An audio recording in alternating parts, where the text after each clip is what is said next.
Summer holidays வந்தாச்சு, நம்ம GT ஹாலிடேஸும் வந்தாச்சு. GT holidays, South India's #1 travel brand. போன வாரம் நமக்கு ரொம்ப முக்கியமான வாரமாக இருந்தது. காரணம், சட்டமன்றம் நாடாளுமன்றம் நடந்துட்டு இருந்தது. அதுவும் நாடாளுமன்றத்தில் வகுப்பு சட்ட திருத்த மசோதா 12 மணி நேரம் நடந்தது. அதுவும் நள்ளிரவு 2 மணிக்கு மணிப்பூருடைய தீர்மானம்லாம் நிறைவேற்றினாங்கலாம் பார்த்தோம். தமிழ்நாடு சட்டமன்றத்தில் நிறையா விஷயங்கள்லாம் தீர்மானமாக கொண்டு வந்திருந்தாங்க. அதெல்லாம் தாண்டி மதுரையில் தமுக்க மைதானத்தில் மார்க்சிஸ்ட் கம்யூனிஸ்ட் கட்சியோட 24வது அகில இந்திய மாநாடு நடந்தது. அதையும் நம்ம பார்த்தோம்.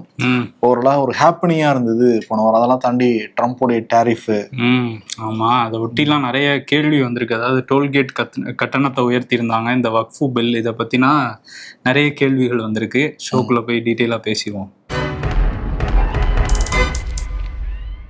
டோல்கேட் பற்றி 2 நேயர்கள் கேள்வி கேட்டிருக்காங்க. கந்தகுமார் முருகசாமி, அப்புறம் மிஸ்டர் சக்தி 005, இந்த 2 யூடியூப் அக்கௌண்ட்லேருந்து கேள்வி வந்திருக்கு. எத்தனை டோல்கேட் இருக்குது இந்தியாவில், எப்படி கலெக்ட் பண்ணுறாங்க, எவ்வளோ கலெக்ட் ஆகுது, இந்த மாதிரியான கேள்விகள் தான் 2 பேரும் கலந்து கேட்டிருக்காங்க.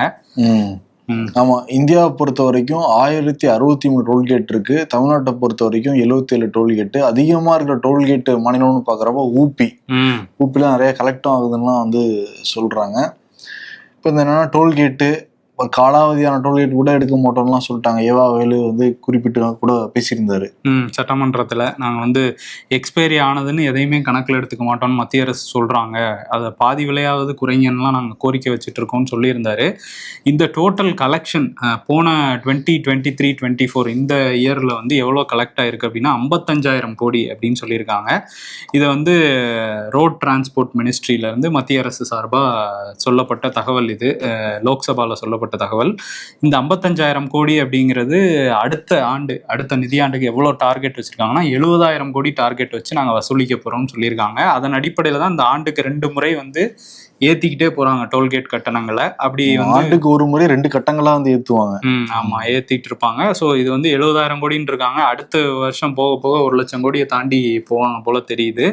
இதுல ஒரு 14 டோல்கேட்ல மட்டும் 200 கோடிக்கும் அதிகமாக கலெக்ட் ஆகுதான். ஒரு ஆவரேஜா இந்த 1063 டோல்கேட்டையும் எடுத்து பார்த்துக்கிட்டா ஒரு 170 190 கோடி கலெக்ட் பண்றாங்க. சரி, கலெக்ட் பண்றாங்களே, சரியான சாலை வசதி இருக்கான்னு பார்த்தா நிறைய டோல்கேட் அந்த டோல் ரோட்ஸ்ல மோசமாக தான் இருக்கு. அது சில இங்கே கூட உயர்நீதிமன்றம்லாம் இந்த பெங்களூர் ஹைவேல சில பாதி தூரம் சரியா இல்லை, இங்கே டோல் கட்டணம் வசூலிக்க கூடாதுன்னு உத்தரவுலாம் போட்டால் கூட அதையும் தாண்டி வசூலிச்சுட்டு இருக்காங்க. காலாவதியான டோல்கேட்லையும் வசூலிக்கிறது போயிட்டே தான் இருக்கு. போலி டோல்கேட்லையும் குஜராத்தில் வசூலிச்சு தான் இருக்காங்க. ஆமா, போலி டோல்கேட்டை அவங்க 6 மாசமா என்னமோ கழிச்சு தான் கண்டே பிடிச்சாங்க. பயங்கரமா மத்திய நெடுஞ்சாலைத்துறையை ஏமாத்திட்டு ஒரு பக்கம் போலி டோல்கேட் நடத்திக்கிட்டு இருந்தாங்க. ஸோ இப்படிதான் போய்கிட்டு இருக்கு டோல்கேட் இது. ஏன்னா அந்த காலத்துல எல்லாமே இந்த ராஜாக்கள் ஆண்டுகிட்டு இருக்கிறப்ப இந்த மாதிரி ஊருக்கு வெளியில கொள்ளையர்கள் நின்று மக்களோட பணத்தை திருடிட்டு போவாங்க. இந்த மாதிரி ஊருக்கு வெளியில டோல்கேட் வச்சு இப்போ நம்ம பணத்தை எடுத்துட்டு போறாங்க ஒரு குற்றச்சாட்டு பொதுமக்கள் மத்தியில இருக்கு. இது போக போக எப்படி மாறும் அப்படிங்கிறாங்கன்னா, அன்னைக்கு கூட ஐபிஎஸ் ஃபினான்ஸ் ஷோல பொருளாதார விமர்சகர் நாகப்பன் சார் பகிர்ந்துகிட்டாரு. இனிமேட்டு ஜிபிஎஸ் வச்சு எடுப்பாங்களாம். பல வெளிநாடுகள் எல்லாமே இருக்கு இந்த மாதிரி டோல்கேட்டு. இப்போ ஆல்ரெடி நமக்கு அந்த ஃபாஸ்டேக்குங்கிறத வச்சு அந்த ஸ்கேன் பண்ணி டக்குன்னு அனுப்பிச்சுடுறாங்க. இனிமேல் என்னன்னா, நம்ம போய்கிட்டு இருக்கிறப்பவே அந்த ஜிபிஎஸ் வச்சு டக்குன்னு அந்த பணத்தை எடுத்துக்கூடிய டெக்னாலஜி எல்லாம் இன்னொரு அடுத்த சில ஆண்டுகள் வரும் அப்படின்லாம் சொல்றாங்க. இப்பதான் நமக்கு தெரியுது டோல்கேட்டுன்னு ஒண்ணு கிராஸ் பண்ணி போறோம் அப்படின்ட்டு. இந்த இடத்துல ஒரு காசு பறி போகும் நமக்கு அப்படிங்கிறது தெரியுது. தெரியவே தெரியாது. இன்னும் எனக்கு என்ன தோணுச்சு அப்படின்னா, போக போக நமக்கு தெரியாமே வச்சிடலாம். இப்ப மக்கள்லாம் அந்த டோல்கேட் வச்சு அடிச்சு உடைச்சிடறாங்களே. போட பார்த்தோம் மதுரையில அடிச்சு உடைச்சாங்க, இந்த மாதிரி வைக்க கூடாது அப்படின்லாம் சொல்லியிருந்தாங்க. இனிமேட்டு இவங்களே ஒரு டோல்கேட்டை விர்ச்சுவலா உருவாக்கிடலாம். போறப்ப டக்குன்னு பணம் போயிடும். எங்க பணம் போச்சு? இந்த இடத்துல கிராஸ் பண்ணும் போது அப்படியே எடுத்துக்கிற மாதிரி ஜிபிஎஸ். இதை பத்தி நிதின் கட்கரி அப்போ பேசிட்டு தான் இருக்காரு. நாங்க எடுத்துருவோம் அப்படின்லாம் சொல்றாரு. இருந்தாலும் இந்த டோல் கட்டண கொள்ளைக்கு எதிராக நிறைய போராட்டங்களும் நடந்துகிட்டு இருக்கு. அதுக்கு முறையான வசதியும் இல்லை. சரி, ஒரு டோல்ல ஒரு டைம் போனா 90 ரூபா வாங்குறாங்க, அடுத்த டோல்ல 70 ரூபா வாங்குறாங்க, இன்னொரு டோல்ல 40 ரூபா வாங்குறாங்க. ஏன் இந்த கட்டண வித்தியாசம் அப்படிங்கிறதுக்கு அதாவது national highway authority of India NHAI அவங்க ஒரு விளக்கம். அப்படிதானே படிக்க வருது. NHAIனா அந்த இதை ரோட்ல ஏன் இந்த மாதிரிலாம் மாத்தி மாத்தி வாங்குறோன்னு அவங்க என்ன விளக்கம் சொல்றாங்க அப்படின்னா, ஒரு சில இது வந்து ஸ்ட்ரெச் வந்து அதிகமா இருக்கும், இன்னொன்று வந்து லேன்ஸ் அதிகமா இருக்கும், அகலம் ரோடோட அகலம் அதிகமா இருக்கும், இல்ல இந்த பிரிட்ஜ் வசதி இருக்கும், டனல் வசதி இருக்கும். இந்த மாதிரியான வெவ்வேறு காரணங்களுக்காக வந்து ஒரு டோல் அதிகமாகவும் ஒரு டோல் கம்மியாகவும் இருக்குன்றாங்க. ஒட்டுமொத்தமா பார்க்கும்போது ரொம்ப அதிகமா இருக்கு, ஆனா ஃபெசிலிட்டி வந்து கம்மியா தான் இருக்கு. டாய்லெட் ஃபெசிலிட்டி இருக்கணும்ன்றாங்க, அந்த டோல்ல போய் பார்த்தோம்னா சரியா இருக்க மாட்டேங்குது. அதே மாதிரி வந்து அந்த டோலுக்குன்னு சில குறிப்பிட்ட இதெல்லாம் இருக்கு, அந்த டோல் ரோட்ஸுக்குன்னு. அதை எதையுமே ஃபாலோ பண்றாங்களான்னு கேட்டா அதுவுமே கேள்விக்குறியா தான் இருக்குது. இன்னொன்னு என்னன்னா, அவ்வளவு வாகனங்கள் தினம் தினம் பயணிக்குது, ஏதாவது ஒரு டோல்கேட் பக்கத்துல ஒரு ப்ராப்பரான ஒரு ரெஸ்ட் ரூம் இருக்கா? ஒரு பெரிய கேள்வி. ஒரு ப்ராப்பரா ஒரு நீட்டா போயிட்டு வர வகையில் இருக்கான்னு கேட்டா இல்ல. தமிழ்நாட்டுல எந்த இடங்களையும் நான் பார்த்தது இல்லப்பா டோல்கேட் பக்கத்துல. பல வெளிநாடுகள டோல்கேட்ல வசூலிக்கிறாங்கன்னா அங்கெல்லாம் ரெஸ்ட் ரூம் ரொம்ப நீட்டா இருக்கும், எல்லா ஃபெசிலிட்டிஸ் அங்க இருக்கும். ஓகே, அது கூட கொஞ்சம் மனசாரியா நம்ம கொடுத்துட்டு போகலாம். இங்கேயுமே வெகு சில டோல்கேட்ஸ் பக்கத்துல மட்டும்தான் மெயின்டைன் பண்றாங்க, மத்தெல்லாம் பூட்டி கிடக்கிற டோல்கேட்லாம் நம்ம பார்க்க முடியுது. டாய்லெட்ஸ் எல்லாம் பூட்டி வச்சிருக்காங்க. இன்னொன்னு அதுக்கு மூச்சு பயிற்சி பண்ணிட்டு போக வேண்டியதா இருக்கு அந்த டோல்கேட்டு பக்கத்துல இருக்க ரெஸ்ட் ரூம் போனாலே. ஏன் ஹோட்டல்ல இருக்கிறதுக்கே போனா கூட மூச்சு பயிற்சி எல்லாம் பண்ணிட்டு மூச்சு எவ்வளவு நேரம் மடக்கிறோம் அவ்வளவு தூரம் நம்ம தப்பிச்சோம். இல்லாட்டி விட்டோம்னு வச்சுக்கோ மூச்சு வைக்கிட்ட அவ்வளவுதான், அங்கேயே மயக்க முடிக்கணும் அளவுக்கு தான் இருக்கு. இதுல வேற டெண்டர் வேற விடுறாங்க. அதானி மாதிரியான பெரு நிறுவனங்கள், நிறைய நிறுவனங்கள் வந்து டோல்கேட்ஸை டெண்டர் எடுத்து அந்த ரோடை வந்து குத்தகை எடுத்து அவங்க வந்து கலெக்ட் பண்ணிக்கிட்டு இருக்காங்க. ஸோ இந்த கட்டண கொள்ளைங்கிறது கண்டிப்பா நிறுத்தப்படணுங்கிறது மக்களோட மைண்ட் வாய்ஸ். குறிப்பா இன்னொன்று என்ன சொல்லுவாங்கன்னா, பாஜக ஆட்கள் எங்க ஆட்சியில தான் தேசிய நெடுஞ்சாலை நிறைய கிலோமீட்டர் ரோடு நாங்க போட்டிருக்கோம் அப்படிங்கிறாங்க.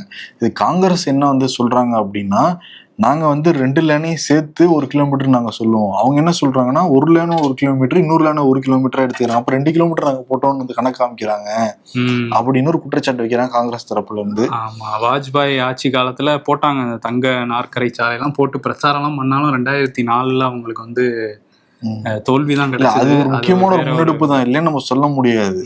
ஆமா, கண்டிப்பா அந்த டைம்ல வந்து ஹைவேஸ் எல்லாம் போட்டாங்க, அதெல்லாம் வந்து ஒரு இதுவா இருந்தாலும் இப்ப அதுல வந்து வசூலிக்கிறது தான் வந்து பிரச்சனையா மாறி இருக்கு. சரி, பார்ப்போம். நாடாளுமன்றத்தில் இப்போ தான் பார்த்தோம், அந்த வக்ஃபு பில்லாம் கொண்டு வந்திருந்தாங்க. இந்த வக்ஃபு போர்டுனா என்ன, இதை பற்றி டீட்டெயிலாக அந்த ஹிஸ்ட்ரியை வந்து சொல்லுங்க அப்படின்னு சொல்லிட்டு கரிவரசன் அப்படிங்கிற அந்த யூடியூப் அக்கௌண்ட்ல வந்து கேள்வி கேட்டிருக்காங்க. இந்த வக்ஃபு மசோதா பார்த்தோம் நம்ம, விவாதம் 12 மணி நேரம் நாங்கள் விவாதிக்காமல் எல்லாத்தையும் வந்து நிறைவேற்றுறோம்னு சொல்கிறீங்க, நாங்கள் 12 மணி நேரம் மிட் நைட் வரையும் விவாதிக்கலாம்னு சொல்லி விவாதம்லாம் நடந்தது. இருந்தாலும் எதிர்கட்சிகள் அதில் பல எதிர்ப்புகள் சொன்னாலும் அந்த மசோதா வந்து நிறைவேற்றிருக்காங்க. இந்த மசோதால நிறைய விஷயங்கள் சொல்லப்பட்டிருந்தது, திருத்தங்கள். ஏன்னா ஆகஸ்ட் மாசமே கொண்டு வந்தாங்க. ஏற்கனவே இவங்க வந்து 3ஆவது முறையா ஆட்சியை பிடிச்ச உடனேயே இந்த வகுப்பு பில்லை கொண்டு வரணுங்கிறது ஏற்கனவே எடுக்கப்பட்ட ஒரு முடிவு தான். அவங்க பிரச்சாரங்கள கூட சில இடங்கள்ல வந்து பேசினாங்க. அதன்படிதான் அந்த ஆகஸ்ட்ல வந்து கொண்டு வந்தாங்க. எதிர்கட்சிகளை அமளி பண்ணாங்க. சரி, நாடாளுமன்ற கூட்டுக்குழுவுக்கு வந்து அனுப்புனாங்க. நாடாளுமன்ற கூட்டுக்குழுல லோக்சபா, ராஜ்யசபா 2 எம்பிக்கள் இருந்தா கூட எந்த எம்பிக்கள் அதிகமா இருக்காங்கன்னு பாக்குறப்ப பாஜக எம்பிக்கள் தான். அப்பவே அங்க என்ன முடிவு எடுக்க போறாங்க நமக்கு வந்து தெரிஞ்சதுதான். அதன்படிதான் வந்து கிரண் ரிஜிஜு வந்து அறிமுகப்படுத்தினாரு லோக்சபால. 288ன்னு சொல்லிட்டு ஆதரவு வந்திருக்கு, 232ன்னு சொல்லிட்டு எதிர்ப்பு வந்திருக்கு. 12 மணி நேரம் விவாதம் நடத்திடுறாங்க.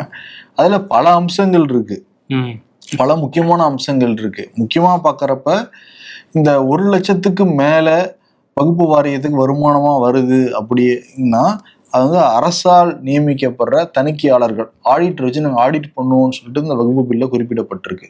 அதே மாதிரி மத்திய அரசு மாநில அரசுக்கு கீழே நிறைய வகுப்பு வாரியங்கள் இருக்கு. அதுல 2 பேரை நாங்க வந்து இஸ்லாமியர்கள் அல்லாதவரை நாங்க நியமிப்போம் அப்படிங்கிறத வந்து குறிப்பிடுறாங்க. இதெல்லாம் தாண்டி வகுப்பு வாரியங்கள் வந்து வகுப்பு அமைப்புகளுக்குன்னு சொல்லிட்டு கட்டாய ஒரு பங்களிப்புங்கிறது ஒண்ணு இருக்கு. அது 7% இருந்து 5% குறைச்சிருக்காங்க. இவ்வளவுதான், நீங்க 5% உங்களால பங்களிப்பு கொடுக்க முடியுங்கிறதெல்லாம் எதை நோக்கி இவங்க கொண்டு போறாங்க அப்படின்னா, இது எல்லாமே முழுக்க முழுக்க சென்ட்ரல் கவர்மெண்ட் கிட்டையும் முழுக்க முழுக்க அந்த வகுப்புங்கிற போர்டை வந்து கட்டுப்படுத்துற ஒரு முயற்சியாக தான் அந்த பில் இருக்கு. ஒரு சட்டத்துக்கு புறம்பானது அப்படிங்கிறது தான் எதிர்கட்சியோட குற்றச்சாட்டா இருக்கு.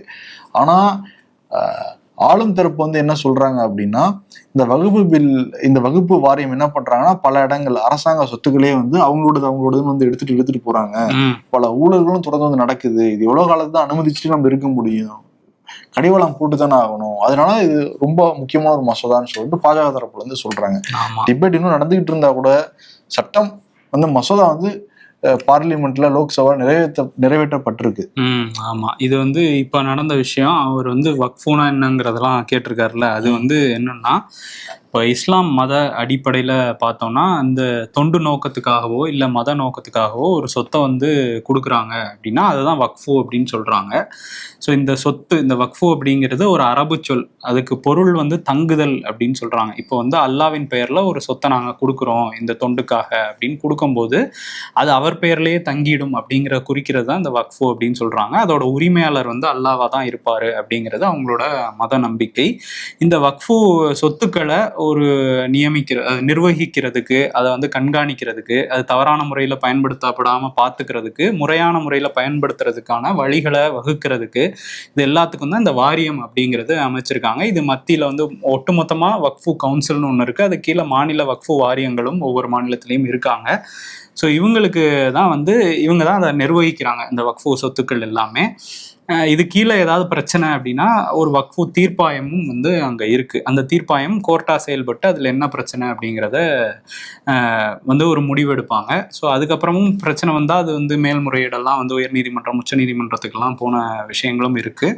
ஸோ இதுதான் வந்து வக்ஃபு வாரியம் அப்படிங்கிறது. வக்ஃபு அப்படிங்கிறது அந்த சொத்துக்களை வந்து குறிப்பிடுறாங்க. 1995 வக்ஃபு சட்டம் வந்து முதல் முறையாக கொண்டு வந்தாங்க. அந்த சட்டம் எதுக்குன்னா முறையாக இந்த விஷயங்கள்லாம் நடக்குதா அப்படின்னு பார்க்கறதுக்கும் சில அதிகாரங்களை அந்த அமைப்புகளுக்கு கொடுக்கறதுக்கும் அந்த சட்டம் வந்து கொண்டு வரப்பட்டது. இதில் தான் அந்த தீர்ப்பாயம் அமைச்சிக்கிறதுக்கான அவங்களுக்கான அதிகாரங்கள் இதெல்லாம் வந்து வரையறுத்தாங்க அந்த சட்டத்தில். 2013 சின்ன சின்ன திருத்தங்களும் அந்த டைமில் மேற்கொள்ளப்பட்டது.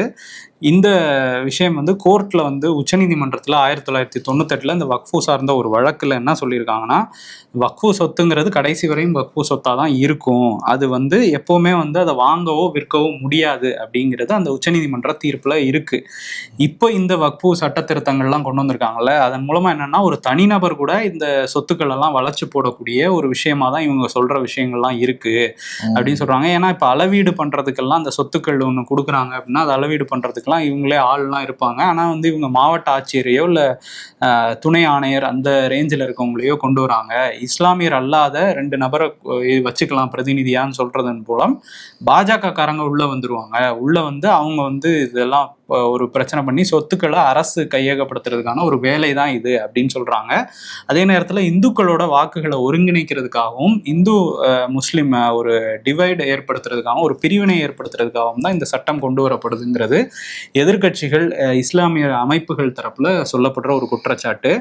அதே நேரத்தில் இந்த சட்டம் எப்படி வருது அப்படின்னா, அதுக்கு முன்னாடியே வந்து இந்த சட்டம் வருது அப்படிங்கிற திருத்தம்லாம் கொண்டு வர போறோம் இந்த பேச்சுக்கெல்லாம் முன்னாடியே ஒரு 120 மனு, சுமார் 120 மனுக்கள் வந்து எல்லா மாநில உயர்நீதிமன்றங்கள்லையும் கொண்டு வந்து போட்டாங்க. அது பெருவாரியா பாஜக ஆட்கள் தான் போட்டிருக்காங்கிறது எதிர்கட்சிகளோட குற்றச்சாட்டு. இதுல நிறைய பிரச்சனை இருக்கு. அது எப்படி ஒரு எந்த சிறுபான்மையின மதத்துக்கும் இல்லாத ஒரு அதிகாரம் எப்படி இந்த இஸ்லாமிய மதத்துக்கு இந்த வக்ஃபு மூலமா கொடுக்கப்பட முடியும் அப்படிங்கிற கேள்வி அந்த வந்து மனுக்கள்ல கேட்டிருக்காங்க. அது மட்டும் இல்லாம ஒரு தனி கோர்ட் இவங்க எப்படி நடத்த முடியும், ஒரு தீர்ப்பாயம் எப்படி ஒரு மத அமைப்பு வந்து நடத்த முடியும், இதெல்லாம் இருக்கக்கூடாது அப்படின்னு சொல்லி நிறைய மனுக்கள் போட்டிருக்காங்க. இந்த 120 மனுவில் 15 மனு இஸ்லாமியர்களே போட்டிருக்காங்கன்னா பாஜக காரங்க வந்து சொன்னாங்க. அது கூட பாஜக தூண்டுதலின் பேர்ல சிலர் போட்டிருக்காங்க அப்படிங்கிற எதிர்வாதங்களும் இருக்கு. ஸோ இதெல்லாம் வந்து கோர்ட்டில் இருக்கும்போதே இந்த சட்ட திருத்தம்லாம் இப்போ கொண்டு வந்துட்டாங்க. கொண்டு வந்ததுனால இதுல இருந்து நாடாளுமன்றத்தில் நம்ம பார்த்தோம் கடுமையான எதிர்ப்புகள் வந்து இருந்தது. இப்போ நாடாளுமன்றத்தில் வந்து தரவுகள்லாம் சொல்லுவாங்கல்ல, அது மாதிரி வந்து சிறுபான்மையினர் விவகாரத்துறை அமைச்சகம் வந்து எவ்வளோ சொத்து வக்ஃபு இல்லை இருக்குது அப்படின்னு சொல்கிறாங்கன்னா 8.7 லட்சம் சொத்துக்கள் இருக்குது. இதோட பரப்பளவு அப்படின்னு பார்க்கும்போது 9.4 லட்சம் ஏக்கர் பரப்பளவில் இந்த சொத்து வந்து இந்தியா முழுக்க இருக்குது அப்படின்னு சொல்கிறாங்க. இதோட மதிப்பு வந்து 1.2 லட்சம் கோடி மதிப்பு, இந்த சொத்துக்களோட மதிப்பு அப்படின்னு சொல்லியிருக்காங்க. ஸோ இதை எடுத்து பார்த்துக்கிட்டோம்னா இந்தியாவிலேயே அதிக நிலம் யார் வசம் இருக்குது அப்படின்னா பாதுகாப்புத்துறை அமைச்சகத்துக்கு தான் நிறைய நிலம் இருக்குது இந்தியா முழுக்க. அதுக்கடுத்து ரயில்வே துறைக்கும் நிறைய நிலம் இருக்கு. 3வது இடத்துல இந்த வக்ஃபு சொத்துக்கள் தான் அதிகமா இருக்கு அப்படிங்கிறது சொல்றாங்க. இதுல நிறைய ஊழல் முறைகேடுகள் இதெல்லாம் பண்றாங்க அப்படிங்கிறது பாஜக அமைச்சர்களோட குற்றச்சாட்டாவே இருந்துச்சு. நாடாளுமன்றத்துல பாஜக எம்பிக்களும் இதெல்லாம் வந்து பேசினாங்க. இதுக்கு வந்து சில இஸ்லாமிய அமைப்புகளே என்ன சொல்றாங்கன்னா, தவறு இருக்கு அப்படிங்கும்போது அதை வந்து நடவடிக்கை எடுக்கணும் அப்படிங்கிறதெல்லாம் சரிதான். அதை வந்து எந்த வகையில எடுக்கணும் அப்படின்னா, இப்போ அதில் ஊழல் பண்ணுறவங்கள சிறைக்கு அனுப்புகிற வகையில் சட்ட திருத்தம் மேற்கொள்ளலாம். அதை தாண்டி என்னென்ன பிரச்சனைகள் இருக்குங்கிறத பார்த்து தான் பண்ணணும். ஆனால் இவங்க பண்றது முழுக்க முழுக்க இஸ்லாமியர்களுக்கு எதிராக, அரசியலமைப்பு சட்டத்துக்கு எதிராக கொண்டு வராங்க. இப்போ வக்ஃபு சொத்து எதுங்கிறத இனிமே வக்ஃபு வாரியமே முடிவு பண்ண முடியாதுன்னா அந்த சட்ட திருத்தம் கொண்டு வராங்க. தீர்ப்பாயத்துல 3 நீதிபதிகள் இருந்தாங்கன்னா அதை 2ஆ குறைக்கிறாங்க. இது எல்லாமே அரசு வந்து மொத்தமா அந்த நிலத்தெல்லாம் கையகப்படுத்துறதுக்கான வேலை தான் அப்படிங்கிறது அவங்களோட குற்றச்சாட்டு. ஆமா, இப்போ ஒரு லேண்டு பிரச்சனை இருக்கு அப்படின்னா கலெக்டர் தலைமையில இல்ல கலெக்டருக்கு நிகரான ஒரு பதவியை கொண்டு வர வச்சு விசாரிப்பாங்களாம்.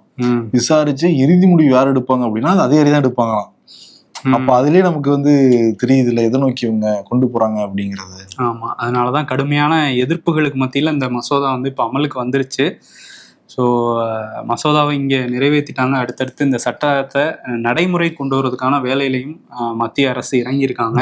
பார்ப்போம் இதுக்கு எப்படி ஒரு எதிர்வினை இருக்குன்னு. ஆனால் திரும்ப பெறணும்னு நிறைய கோரிக்கைகளும் இன்னும் வந்துக்கிட்டு தான் இருக்கு. ஆமாம், இது முடிஞ்சோடனே அடுத்து டீலிமிட்டேஷன் இருக்கு. அதற்கு பிறகு ஒரே நாடு ஒரே தேர்தல் இருக்கு. இது வந்து பிஜேபியோட அஜெண்டா எல்லாத்தையும் இந்த 3வது ஆட்சி காலத்துல செய்யணுங்கிறதுல ரொம்ப மும்முரமா இருக்காங்க. இப்ப அதுதான் முதல் படி இந்த வகுப்பு சட்ட திருத்த மசோதா. அடுத்தது நம்ம பார்க்க தான் போறோம் வரும் நாட்கள்ல. பார்ப்போம் என்ன பார்ப்போம். மனோஜுங்கிற நேயர் வந்து அம்பானியோட அந்த வந்தாரா பத்தி டீட்டெயிலா பேசுங்க அப்படிங்கிற மாதிரி சொல்லியிருக்காரு. ஆனந்த் அம்பானி அவர் வந்து வந்தாரா அப்படிங்கிற ஒரு விலங்குகள் மறுவாழ்வு மையத்தை நான் ஆரம்பிக்கணும், என்னோட வாழ்நாள் கனவு இது அப்படின்லாம் சொல்லி அவரோட அந்த திருமண நிகழ்வு போன வருஷம் பூரா நடந்தது இல்லை, அதை ஒட்டி அங்கேயுமே ஒரு நிகழ்வுலாம் வச்சுதான் இதை அறிவிச்சாங்க. இது ஆனால் வந்து 2018 அந்த டைம்ல இருந்தே இதுக்கான பிளான் வந்து அங்கே போய்கிட்டு இருக்கான். முதல்ல என்ன ஐடியாவா இருந்திருக்கு அம்பானி குழுமத்துக்குன்னா, இதை வந்து ஃபர்ஸ்ட் ஒரு யானைகள், அதாவது காயம்பட்ட, அடிபட்ட, அதே மாதிரி உடல்நல குறைவோட இருக்கிற யானைகளுக்கு நம்ம வந்து ஒரு மறுவாழ்வு மையம் ஆரம்பிக்கணும் அப்படிங்கிறதான் அவங்களோட ஐடியாவா இருந்திருக்கு. அந்த ஐடியாவை ஏன் வந்திருக்கு அப்படின்னா, இவர் வந்து போய்கிட்டு இருக்கப்ப ஒரு யானை வந்து நடந்துட்டு இருந்துச்சா ரோட்ல சுடும் வெயில. அதை பார்த்துட்டு ஐயோ வெறும் காலில் யானை நடந்து வருதுன்னு சொல்லிட்டு மனம் வருந்துதான் அந்த மாதிரி ஒரு தாட்டே வந்திருக்கு. ஆமா, ஆனந்த் அம்பானி, முகேஷ் அம்பானியோட இளைய மகனுக்கு இந்த தாட்லாம் வந்து இதை வந்து ஆரம்பிக்கணும்னு முடிவு பண்ணியிருக்காங்க. அதுக்கப்புறம் என்ன நடந்திருக்குன்னா, இது ஏன் வந்து இந்த மாதிரி உடல்நல குறைவோட இருக்க யானைகள் மட்டும், எல்லா யானைகளுக்கும் ஒரு மறுவாழ்வு மையமா இருக்கட்டுமே அப்படி ஒரு ஐடியாவா மாத்துறாங்க.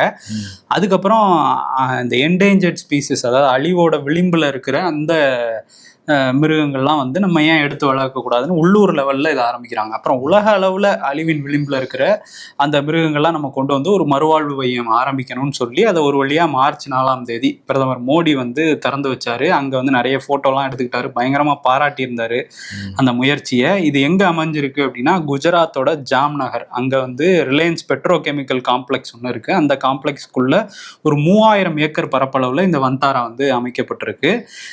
இந்த வந்தாரால 2000 ஸ்பீசிஸ், அதாவது 2000 இனங்கள், பறவை இனங்கள், விலங்கு இனங்கள்னு சேர்த்து 2000 இனங்கள்ல 1.5 லட்சம் உயிரினங்கள் அங்க வாழ்ந்துட்டு இருக்காமா.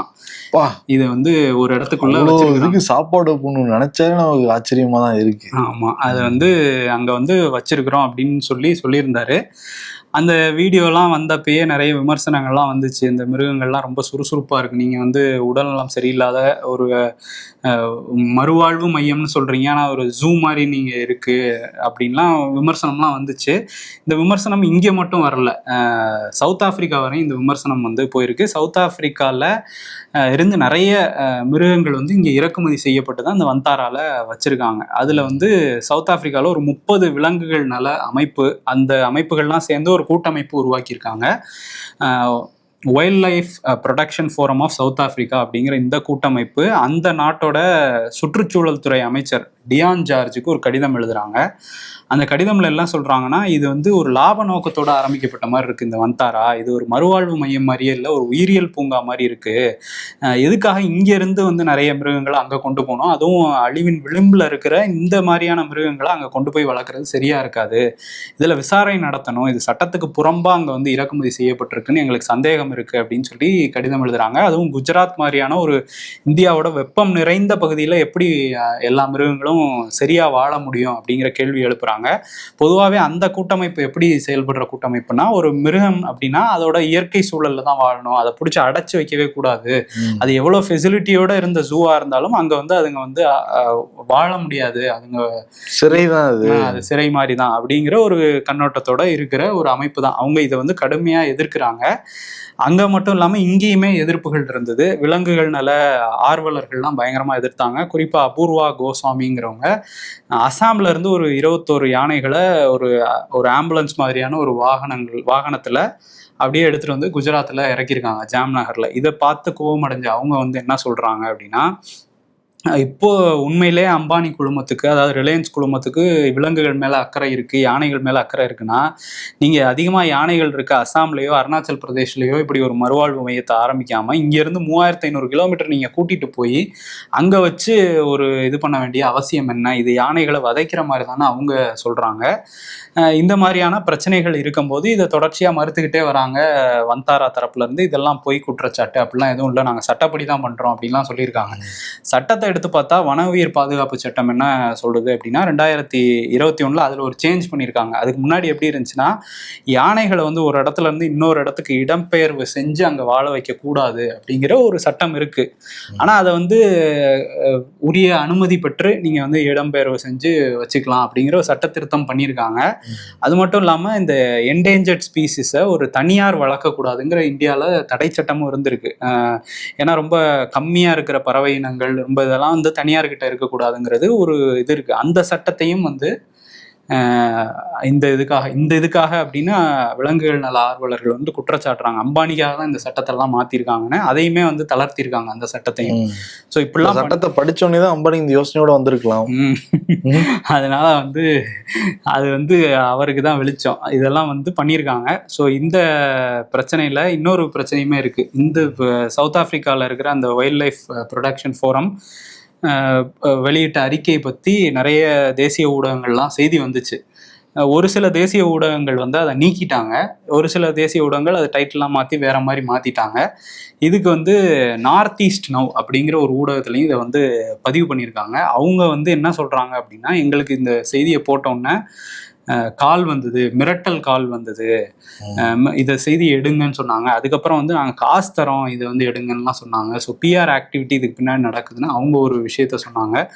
ஸோ இந்த மாதிரியான விஷயங்கள்லாம் நடந்துகிட்டு இருக்கு. பிஆர் ஆக்டிவிட்டின்னு சொல்றப்ப அதே ஜாம் நகர்ல துவாரகா கோயிலுக்கு 140 கிலோமீட்டருக்கு ஒரு பாத யாத்திரை போய்கிட்டு இருக்காரு ஆனந்த் அம்பானி. அது 70 கிலோமீட்டருக்கு போயிட்டு இருக்கிற சூழல்ல தான் வேன்ல வந்து ஒரு கோழி 250 கோழிகள் கொண்டு அந்த வேனை வந்து நிப்பாட்டி, இந்த நானே வாங்கிக்கிறேன் அந்த கோழிகள்னு சொல்லிட்டு வாங்கிக்கிட்டாரு. அது ஒரு பிஆர் ஆக்டிவிட்டி தான் வந்து குறிப்பிடுறாங்க, சொல்றாங்க. ஆமா, அதாவது அந்த உயிர்களை நான் காப்பாத்துறேன் அப்படின்னு சொன்னாரு. ஆனா சிங்கங்களுக்கே எங்க மீட்டு தான் போடுறதா ஒரு இது இருக்குது. அவங்க ரிலையன்ஸ் மார்ட்ல எல்லாமும் இறைச்சியெல்லாம் விற்கிறாங்க, அதெல்லாம் இருக்கு. இன்னொரு விஷயம் என்னன்னா, இந்த வந்தாரா பத்தி ஒரு அவார்டுமே மத்திய அரசு சார்பில் கொடுக்கப்பட்டிருக்கு. விலங்குகள் நல ஆணையம், இந்திய விலங்குகள் நல ஆணையம் பிராணி மித்ரா அப்படிங்கிற விலங்குகள் நல சேவைக்காக ஒரு விருது கொடுக்குறாங்க. அது ஒரு ஹையஸ்ட் ஹானரா வந்து கருதப்படுது. அந்த விருதை வந்து வந்தாராவுக்கு கொடுத்துருக்காங்க. ஸோ இவ்வளவு பிரச்சனைகள் இருக்கும்போது அதை பற்றி பேசவும் மாட்டேங்கிறாங்க. இதுக்கப்புறம் விருது வேற கொடுத்துட்டாங்கன்னா இது நாங்கள் கேட்குற கேள்விக்கெல்லாம் பதிலே இல்லாமல் போயிடுங்கிறது விலங்குகள் நல ஆர்வலர்களோட கவலையாக இருக்குது. இன்னும் சில பேர் வந்து என்ன சொல்கிறாங்க அப்படின்னா, அம்பானி வந்து அவ்வளவு காசு இருக்குது, எல்லாம் தொண்டு பண்ணணும் அப்படின்னு நினைக்கிறாருன்னா, இங்கே இந்தியாவிலே அவ்வளோ மக்கள், யூபி பீகார்லாம் நிறைய கிராமங்கள் பின்தங்கி இருக்குது, அதை வந்து தத்தெடுத்து அங்கே உள்ள மக்களுக்கு ஏதாவது பண்ணலாம், உணவில்லாமல் இருக்க மக்களுக்கு உணவு கொடுக்கலாம், இங்கெல்லாம் பணத்தை செலவு பண்ணாமல் வெளிநாட்டிலேருந்து என்டேஞ்சர்ட் ஸ்பீசிஸ்லாம் இங்கே கொண்டு வந்து வளர்க்க வேண்டிய அவசியம் என்ன அப்படிங்கிற கேள்வியை வந்து முன்வைக்கிறாங்க. அதுக்கு வந்து விலங்குகள் நல ஆர்வலர்களே சில பதில் சொல்கிறாங்க. என்னன்னா, இது வந்து ஒரு வணிக நோக்கத்தோட பண்ணியிருக்காங்க. இந்த மாதிரி அழிவின் விளிம்பில் இருக்கிற பறவைகள் இதெல்லாம் கொண்டு வந்து இங்கே வச்சா அதை வச்சு டிக்கெட் போட்டு அங்கே உள்ளே விடுவாங்க, அது ஒரு வருமானம். அதை தாண்டி இது ஒரு பெரிய மார்க்கெட்டு. இப்போ வந்து சில பறவைகள்லாம் 200 பறவைகள் தான் இந்த உலகத்தில் இருக்குது, அதெல்லாம் எங்கள்கிட்ட இருக்குது அப்படின்னு சொல்லும்போது அதை விலை கொடுத்து, எவ்வளோ விலை கொடுத்து, லட்சக்கணக்கில் கோடிக்கணக்கில் கொடுத்து வாங்க பல நாடுகளும் வந்து தயாராக இருக்காங்க. இதெல்லாம் கூட பின்னணியில் இருக்கலாம். அதை தாண்டி அவரோட இமேஜை அதிகப்படுத்திக்கிறது. ஏன்னா முகேஷ் அம்பானிக்கு அப்புறம் அவங்க இதில் வந்து ஒரு இமேஜ் பில்டப்பாக ஆனந்த் அம்பானிக்கு பண்ணுறாங்களா அப்படிங்கிற ஒரு சந்தேகமும் இருக்குது. ஆனால் இதுக்கு ஆனந்த் அம்பானி வந்து என்ன பதில் சொல்கிறாருன்னா, மனிதர்களை பார்க்க இங்கே நிறைய பேர் இருக்காங்க, அவங்களுக்கான சேவை செய்ய நிறைய பேர் இருக்காங்க. விலங்குகளுக்கு ரொம்ப கம்மியாக இருக்காங்க. என்னைய வந்து கடவுள் இதுக்காகவே ஆசீர்வதிச்சு அனுப்பிச்சிருக்காருன்னு நான் நம்புகிறேன். அதனால நான் வந்து எல்லாமே சட்டப்படி தான் பண்ணுறோம், அதனால தான் நான் இதை பண்ணுறேன் அப்படின்னு அவர் ஒரு பதில் சொல்கிறாரு.